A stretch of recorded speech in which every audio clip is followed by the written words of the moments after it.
Hey everybody, welcome to another edition of A Chapter a Day, Keys to the Doctor Way. My name is Alan, otherwise known as Hisui, and I'm from ReverseThieves.com as well as the Speakeasy Podcast.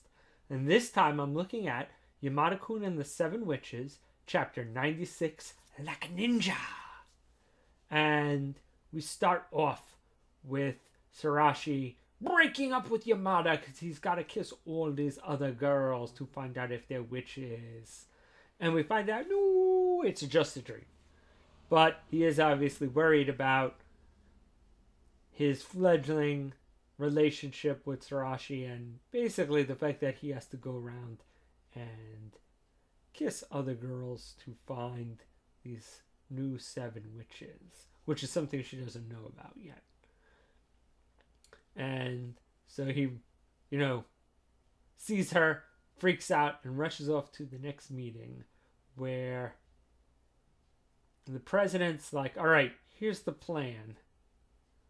All we really have to do is find one witch. And then, if Yamada finds that witch and kisses her, A, will know she's a witch. And then B, he can use that power on everybody in the student council. And while that's running, none of the other witches can affect us, including the original witch we copied the power from. So we can then hunt the rest of the witches at our leisure, not having to worry about them springing their powers on us. And so everybody's like, yay! That's excellent! And Midori's like, yeah, he'll be like a ninja and shield us. And I have to agree with the other guy that, yeah, it's kind of a little more of a magic barrier, but unimportant. But the president, in a weirdly conscientious, or possibly not so weirdly conscientious move, is like, look, let's see you. Can I see you after the meeting? And he basically gets Sarashi in there and tells her the whole deal.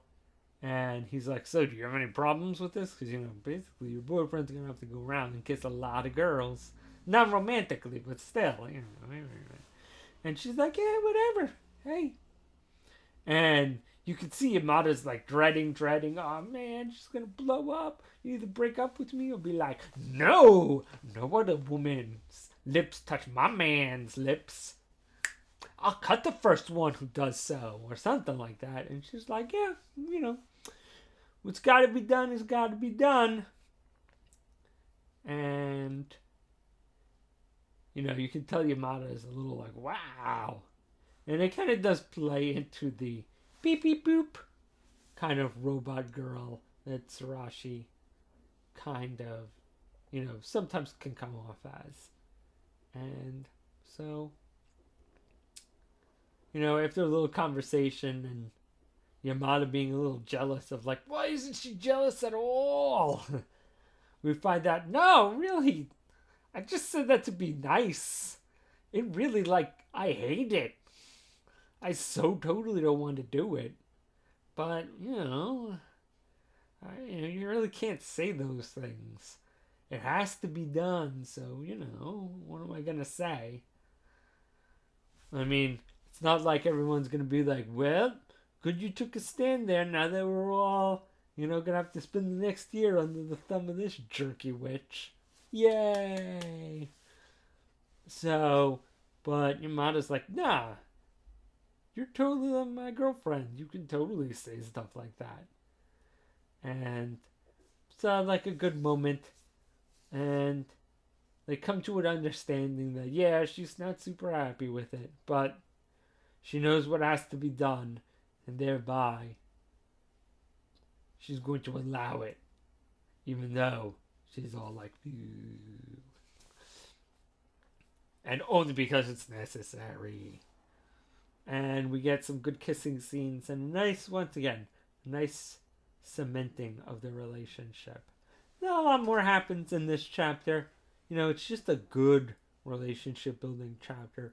Really kind of good indication of how much we're going to get crazy antics, how much we're going to get serious plot, and how much we're just going to get, like, fun, but, you know, a little bit emotional romantic stuff, which is nice. Because a lot of times, like I said before, when the relationship starts, the series ends, but this time we have, you know, we get to see the relationship in action, and that's really nice to see. My only interesting bit of speculation is this plan can't go well. I'm thinking they're going to find a witch. It's going to be a real pain in the patoot to get Yamada to kiss her. But they're going to get Yamada to kiss her by hook or by crook and pass around the powers. And then I'm thinking Igarashi is going to throw out another witch killer power.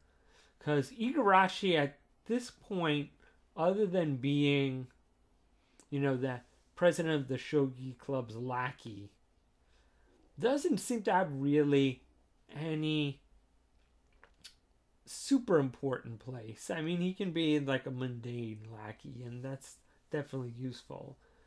But I'm thinking, one, we haven't seen that many witch killer powers. And two, if Igarashi has a yet unseen witch killer power, that would be strong, because it would give, you know, basically the head of the evil witches, if in fact she is the head of the evil witches, a lot more power, and it would be like a nifty way of just breaking this whole shield plan. So I'm thinking something like that. Or there might be another witch killer, maybe not affiliated with the Shogi Club, kind of making trouble. But yeah, I'm thinking another witch killer is going to pop up. I'm thinking Igarashi is my primary pick. But we'll see what happens.